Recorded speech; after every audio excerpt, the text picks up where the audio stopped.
Hello friends, welcome on my YouTube channel nursing unity. Friends, आज हम discuss करेंगे एक new topic that is AIDS. जो AIDS है एक इम्यूनो कॉम्प्रोमाइज्ड डिजीज कंडीशन होती है। मतलब जिस पर्सन के अंदर जो इम्यून पावर होता है यदि वो लो हो जाता है तो उसके अंदर ये डिजीज होने के चांसेस बहुत ज़्यादा होते हैं। और यदि कोई पर्सन हेल्दी है, उसके अंदर एड्स का इन्फेक्शन हो गया या HIV का इन्फेक्शन हो गया, उसके अंदर जो उसके इम्यून पावर होता है वो भी कॉम्प्रोमाइज़ हो जाता है, मतलब बहुत कम हो जाता है। तो इसके बारे में हम डिटेल से बात करेंगे। तो जो एड्स है ये मेनली होता है HIV के कारण। जो HIV होता है ह्यूमन इम्यूनो वायरस, इससे जो लास्ट स्टेज होती है वो होती है एड्स की स्टेज, जिसे हम बोल सकते हैं last stage of the HIV या most complicated stage of the HIV is the AIDS. इस डिजीज का जो अदर नेम होता है स्लिम डिजीज। स्लिम डिजीज इसे बोलते हैं हम स्लिम डिजीज। अब स्लिम डिजीज क्यों बोलते हैं? क्योंकि जब पर्सन का इम्यून पावर कम हो जाता है तो और भी जो इन्फेक्शन है वो पेशेंट के अंदर हो जाते हैं। जो पेशेंट उसका वेट लॉस होता है, पेशेंट एकदम स्लिम हो जाता है, जिसके बारे में हम आगे क्लिनिकल फीचर्स में पढ़ेंगे, इसलिए हम इसे बोलते हैं स्लिम डिजीज। अब बात करते हैं जो एड्स है इसकी फुल फॉर्म क्या होती है। तो इसकी फुल फॉर्म है acquired immuno deficiency syndrome. Acquired मतलब जो एक्वायर किया है, इम्यूनो डेफिशिएंसी जो पर्सन है उसका जो इम्यून पावर है वो डेफिशिएंट हो गया है, वो डिक्रीज हो गया है। सिंड्रोम, सिंड्रोम का मतलब होता है ग्रुप ऑफ सिम्टम्स। तो एक ऐसी डिजीज कंडीशन जिसके अंदर जो पर्सन है वो इम्यूनो कॉम्प्रोमाइज हो गया है या इम्यूनो डेफिशिएंट हो गया है due to acquired infection of the HIV। यानी जो HIV का इन्फेक्शन हुआ उसके कारण पर्सन के अंदर जो इन्फेक्शन है वो एक्वायर्ड हुआ। तो जो एड्स होता है ये HIV की मोस्ट कॉम्प्लिकेटेड स्टेज होती है या सबसे लास्ट की स्टेज होती है एड्स। अब इसके एजेंट के बारे में हम बात करते हैं। तो ये जो डिजीज कंडीशन है इसका एजेंट होता है HIV वायरस। HIV वायरस में भी जो मोस्ट कॉमन होता है वो होता है HIV फर्स्ट वायरस। जो HIV वायरस होता है इसके भी दो टाइप्स होते हैं, HIV first and HIV second. तो जो HIV फर्स्ट होता है वो कॉज करता है एड्स को। जो एड्स है हमारी बॉडी के इम्यून सिस्टम को अफेक्ट करता है।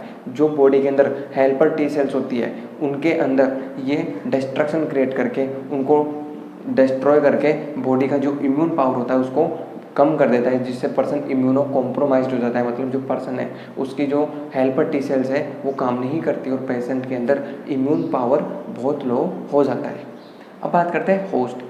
होस्ट के अंदर आता है कि ऐसे कौन कौन से पर्सन हैं जिनके अंदर ये डिजीज कंडीशन हो सकती है। तो होस्ट के साथ में हम एनवायरमेंटल फैक्टर या इसके रिस्क ग्रुप भी पढ़ लेंगे। तो इसके जो होस्ट के अंदर यदि एज ग्रुप की बात करें तो 20 to 49 ईयर्स के अंदर जो HIV इन्फेक्शन होता है या एड्स इन्फेक्शन होता है ये होता है। क्योंकि ये जो 20 to 49 ईयर्स एज ग्रुप है ये अडल्ट एज ग्रुप होता है जिनके अंदर जो ये डिजीज है सेक्सुअली ट्रांसमिटेड होने के कारण भी स्प्रेड होती है। तो ये जो पर्सन होते हैं ये एज ग्रुप होते हैं सेक्सुअली एक्टिव होते हैं, तो इनके अंदर होने के चांसेस ज़्यादा होते हैं। जो चिल्ड्रंस होते हैं उनमें जो एड्स होता है वो जो 15 ईयर से या 15 ईयर से लेस जो बच्चे हैं उनके अंदर भी ये हो सकता है, लेकिन जो मोस्ट है वो 20 to 49 ईयर्स में होता है। अब बात करते हैं एनवायरमेंटल फैक्टर या रिस्क ग्रुप। कैसे कौन कौन से पर्सन है या ऐसे कौन कौन से फैक्टर हैं जिनके कारण एड्स होना जो उनके लिए फेवरेबल हो जाता है। तो जो सेक्स वर्कर्स होते हैं जो प्रॉपर कॉन्ट्रासेप्टिव यूज नहीं करते हैं, इसलिए इनके अंदर भी जो एड्स है उसका ट्रांसमिशन बहुत इजीली हो सकता है। Second one is health care worker. जो हेल्थ केयर वर्कर है, यदि कोई हेल्थ केयर वर्कर है, डॉक्टर है, नर्सिंग या अदर भी कोई हेल्थ केयर टीम का जो पर्सन है, यदि कोई HIV पॉजिटिव पर्सन है, यदि उसे केयर प्रोवाइड करवा रहा है तो यदि उसके कॉन्टैक्ट में, तो ये डायरेक्ट कॉन्टैक्ट से तो स्प्रेड नहीं होता, लेकिन कोई भी उसकी निडल स्टिक वगैरह इंजरी वगैरह हो गई उसके कारण इसमें भी ट्रांसमिट हो सकता है। तो ये एनवायरमेंटल फैक्टर या risk group for the HIV और एड्स। अब बात करते हैं मोड ऑफ ट्रांसमिशन। ये डिजीज सोर्स ऑफ इन्फेक्शन से होस्ट के अंदर कौन कौन से मेथड के थ्रू ट्रांसमिट होती है। मतलब ये डिजीज कोई सोर्स है, उससे यदि कोई एक इन्फेक्टेड पर्सन है जिसके अंदर एड्स हो रखा है तो वो हो गया सोर्स ऑफ इन्फेक्शन। और यदि एक हेल्दी पर्सन है लेकिन उसके अंदर उसका एक्सपोज हो चुका है तो वो हो जाता है ससेप्टेबल होस्ट। तो इस डिजीज़ का जो सोर्स ऑफ इन्फेक्शन है उससे इसके ससेप्टेबल होस्ट के अंदर ट्रांसमिट होने के कौन कौन से तरीके होते हैं। First one is blood. जब कोई पर्सन है जो HIV इन्फेक्टेड है, उसका यदि ब्लड हम दूसरे पर्सन में ट्रांसमिट कर देंगे तो उसके अंदर भी HIV हो सकता है, लेकिन इसके जो चांसेस होते हैं वो बहुत रेयर होते हैं, 1% ही ये स्प्रेड होता है। इंजेक्टिंग ड्रग यूजर्स, ये होता है 1.6, ये भी बहुत रेयर होता है। जब हम कोई ड्रग्स यूज़ करते हैं तो एक ही सिरिंज को बार बार यूज़ में करना, एक पर्सन फिर दूसरा पर्सन फिर थर्ड पर्सन कोई ड्रग्स वगैरह यूज़ करते हैं, उनके अंदर भी ये जो एड्स होता है वो हो सकता है, क्योंकि जो बॉडी फ्लूइड होते हैं इनके कॉन्टैक्ट में आने के कारण जो ये HIV होता है वो दूसरे पर्सन के ब्लड में स्प्रेड हो सकता है। Second one is parent to child. Parent to child का मतलब है कि जो मदर होती है उससे बेबी के अंदर जो प्लासेंटा होती है उसके थ्रू जो एड्स का ट्रांसमिशन होता है उसे बोलते हैं पेरेंट टू चाइल्ड ट्रांसमिशन। ये इसे या अदर नेम बोले तो ट्रांसप्लासेंटल भी बोल सकता है। तो पेरेंट टू चाइल्ड के अंदर ये 5.4% ही स्प्रेड होता है। और जो इसका मेन मोड ऑफ ट्रांसमिशन होता है हेटेरोसेक्सुअल रूट। जो हेटेरोसेक्सुअल रूट होता है उसके अंदर, हेटेरो का मतलब ऑपोजिट सेक्स, सेक्सुअल रूट होता है हेटेरोसेक्सुअल रूट, इससे 87% ये ट्रांसमिट होता है। तो ये था mode of transmission of the AIDS और HIV। तो मैंने आपको बताया कि जो एड्स है हमारी, यदि कोई पर्सन है उसकी जो बॉडी होती है उसमें जब एंटर करता है तो उसके अंदर जो टी लिम्फोसाइट होती है, जो हेल्पर टी सेल्स होती है, उनके अंदर जो CD4 रिसेप्टर होता है उसको डिस्ट्रॉय कर देगा, जिससे जो CD4 काउंट होता है वो बहुत कम हो जाता है, जिसके बारे में आगे पढ़ेंगे। इसके कारण ये सभी चीज़ें अराइज होती है। और जो होस्ट होते हैं वो इसके 20 to 49 ईयर्स होते हैं, और ये पर्सन जो थे इसके रिस्क पे होते हैं। और कौन कौन से तरीके से इसका ट्रांसमिशन होता है। अब बात करते हैं clinical features of the AIDS या HIV कि जो ये डिजीज कंडीशन है इसके हमें क्या क्या साइन एंड सिम्टम देखने को मिलेंगे। तो हम बात करेंगे clinical features according to developmental stage of the disease. Disease की डेवलपमेंटल स्टेज के अकॉर्डिंग हम इसके साइन एंड सिम्टम की बात करेंगे। तो ये जो डिजीज है इसकी जो स्टेज बोले या स्टेज बोले तो वो होती है 4, first stage, second, third and fourth. जो स्टेज फर्स्ट होती है उसे बोलते हैं इनिशियल स्टेज। इनिशियल स्टेज के अंदर जो पर्सन है उसकी बॉडी के अंदर जो एड्स का इन्फेक्शन तो हो गया है, लेकिन जब हम बॉडी के अंदर टेस्ट भी करेंगे तो हम उसे डिटेक्ट नहीं कर पाएंगे। इसे बोलते हैं एसिम्प्टोमेटिक। पर्सन एसिम्प्टोमेटिक होता है, इसे बोलते हैं इनिशियल स्टेज। इसके अंदर जब पर्सन के बॉडी के अंदर जो ब्लड होते हैं वहाँ पे इन्फेक्शन डेवलप हो चुका है, लेकिन ये हम किसी भी डायग्नोस्टिक टेस्ट के थ्रू इसे डिटेक्ट नहीं कर पाते हैं। जो सेकंड स्टेज होती है वो होती है एसिम्प्टोमेटिक करियर स्टेज, इसे बोलते हैं स्टेज सेकंड। ये डिजीज भी इनिशियल स्टेज की तरह है, लेकिन इसके अंदर जो पर्सन है उसके अंदर जो इन्फेक्शन है वो ज़्यादा डेवलप हो जाता है, लेकिन अभी तक पेशेंट के अंदर कोई साइन एंड सिम्टम हमें दिखाई नहीं देते हैं। लेकिन इसके अंदर जो लिम्फ नोड है उनकी स्वेलिंग होने लग जाती है और एनलार्जमेंट होना स्टार्ट हो जाता है। इस स्टेज को बोलते हैं एसिम्प्टोमेटिक करियर स्टेज। ये सेकेंड स्टेज होती है। जो मेन इंपॉर्टेंट है वो है stage third and stage fourth. Stage third होती है एड्स रिलेटेड कॉम्प्लेक्स, मतलब जो ऐसे साइन एंड सिम्टम जो एड्स से रिलेटेड होते हैं। तो इस स्टेज के अंदर जो पर्सन होता है, तो मैंने आपको बताया कि इस डिजीज के अंदर जो पर्सन होता है उसका जो इम्यून पावर होता है एकदम कम हो जाता है, कॉम्प्रोमाइज्ड हो जाता है। तो जो सिम्टम देखने को मिलेंगे वो मिलते हैं अनएक्सप्लेन्ड डायरिया। अनएक्सप्लेन्ड डायरिया का मतलब होता है पर्सन के अंदर लगातार डायरिया बना रहता है, और जो ये डायरिया होता है वो मोर देन 1 मंथ, 1 महीने से भी ज़्यादा रह सकता है। तो इसे बोलते हैं unexplained diarrhoea. Loss of body weight, जो पर्सन है उसका बॉडी वेट लॉस होगा, अराउंड 10% या मोर देन 10% जो है वेट लॉस होता है। तो जो क्योंकि पर्सन है उसके अंदर डायरिया हो रहा है मोर देन 1 मंथ, तो इसके कारण जो उसकी बॉडी है उसका जो बॉडी वेट है उस पर भी इम्पैक्ट पड़ेगा, और जो पर्सन उसका जो वेट है वो मोर देन 10% लॉस हो जाता है। Next one is fever. Patient को फीवर भी होगा, फीवर के साथ में उसे नाइट स्वेटिंग होगी, मतलब रात को उसके अंदर ज़्यादा पसीने आएंगे। एंड फैटिक, जब फीवर हो रहा है, बॉडी वेट लॉस हो रहा है तो पर्सन फैटिक हो जाएगा। एंड मलाइज, पेशेंट के अंदर जर्नल मलाइज हो जाएगी।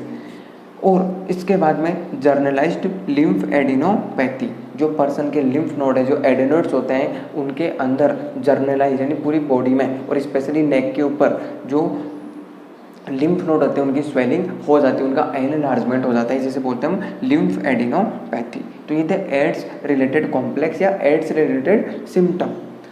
जब ये डिजीज आगे धीरे धीरे प्रोग्रेस करती है, तो इसमें जो इसकी एंड स्टेज होती है HIV इन्फेक्शन की, वो होती है एड्स, जिसे हम बोलते हैं स्लिम डिजीज।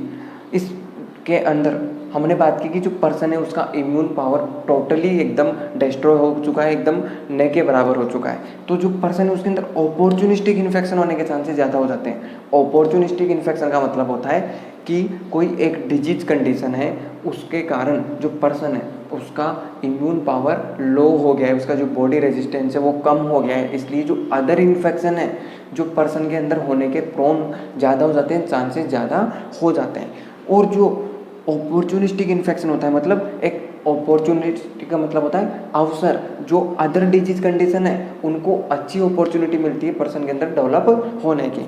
तो जो एड्स है इसके अंदर जो मोस्ट कॉमन अपॉर्चुनिस्टिक इन्फेक्शन होता है पर्सन के अंदर वो होता है TB, ट्यूबरकुलोसिस। जो ट्यूबरकुलोसिस होता है एड्स के पेशेंट के अंदर होने के चांसेस बहुत ज़्यादा होते हैं। इसके साथ में और भी बहुत सारी डिजीज कंडीशन पेशेंट के अंदर डेवलप हो सकती है, क्योंकि उसके जो बॉडी का डिफेंस मैकेनिज्म है, जो डिफेंस सिस्टम है, जो इम्यून सिस्टम है, वो पूरी तरह से डिस्ट्रॉय हो चुका है। तो इस एड्स स्टेज के अंदर अपॉर्चुनिस्टिक इन्फेक्शन हमें देखने को मिलता है। इसमें फर्स्ट वन इज TB, जो मोस्ट कॉमन होता है। इसके बाद हमें देखने को मिल सकता है कैपोसी सार्कोमा, ओरोफेरिंजियल कैंडिडाइटिस, और भी बहुत सी डिजीज कंडीशन या इन्फेक्शन हमें देखने को मिल सकते हैं। इन्हें बोलेंगे हम अपॉर्चुनिस्टिक इन्फेक्शन, मतलब ऐसा इन्फेक्शन जो किसी पर्सन के अंदर जब इम्यून पावर कम था तो उसके साथ में वो डेवलप हो गए हैं। तो जो हमने क्लिनिकल फीचर्स की बात की है एड्स के, उन्हें हमने स्टेप बाय स्टेज या डिजीज के डेवलपमेंट स्टेज के अकॉर्डिंग पढ़ा है। जो इनिशियल स्टेज है ये एसिम्टोमेटिक होती है, इसे डिटेक्ट नहीं कर पाते हैं। एसिम्टोमेटिक करियर स्टेज के अंदर हमें लिम्फेडिनोपैथी दिखती है, लेकिन कोई स्पेसिफिक साइन एंड सिम्टम हमें अपीयर नहीं होते हैं। एड्स रिलेटेड में ये जो मैंने आपको साइन एंड सिम्टम बताया वो अपीयर होते हैं। और जो एड्स जो फोर्थ स्टेज होती है, एंड स्टेज होती है, मोस्ट कॉम्प्लिकेशन स्टेज होती है HIV की, वो होती है एड्स। इसके अंदर अपॉर्चुनिस्टिक इन्फेक्शन हमें देखने को मिलता है, जिसके कारण जो अदर इन्फेक्शन है वो बॉडी के अंदर डेवलप हो जाते हैं। तो ये था clinical features of the AIDS या HIV या स्लिम डिजीज। अब बात करते हैं laboratory diagnosis of the HIV या एड्स, कि ये जो डिजीज कंडीशन है इसके हम कौन कौन से लेबोरेटरी इन्वेस्टिगेशन करके इसे डिटेक्ट करते हैं। तो फर्स्टली हम जो पेशेंट के साइन एंड सिम्टम उसकी क्लिनिकल हिस्ट्री के थ्रू उसे डिटेक्ट कर सकते हैं। इसके बाद में पेशेंट को इसके लिए स्क्रीनिंग टेस्ट के लिए बोलेंगे, मतलब जो पर्सन है उसे हम बोलेंगे स्क्रीनिंग टेस्ट करवाएं। तो जो स्क्रीनिंग टेस्ट इसके अंदर जो एड्स में यूज में लिया जाता है वो होता है एलाइजा। इसकी फुल फॉर्म होती है एंजाइम लिंक्ड इम्यूनोसॉर्बेट एसे। ये टेस्ट परफॉर्म किया जाता है in the diagnosis of the AIDS. Second one is the western blot test, जो कन्फर्मेटरी डायग्नोसिस होता है of the AIDS. It is the confirmatory diagnosis of the AIDS. जो एड्स है इसका कन्फर्मेटरी डायग्नोसिस होता है वेस्टर्न ब्लॉट टेस्ट। इसके बाद हम करवाते हैं वायरल आइसोलेशन, और जो P24 एंटीजन डिटेक्शन होता है। इन सभी के थ्रू हम इस डिजीज को इजीली डिटेक्ट कर सकते हैं। स्क्रीनिंग टेस्ट में हम करवाएंगे एलाइजा, वेस्टर्न ब्लॉट टेस्ट जो इसका कन्फर्मेटरी डायग्नोसिस होता है। Third one is viral isolation and fourth one is P24 antigen detection. तो ये थे laboratory diagnosis of the AIDS. अब बात करते हैं prevention and control of the ads.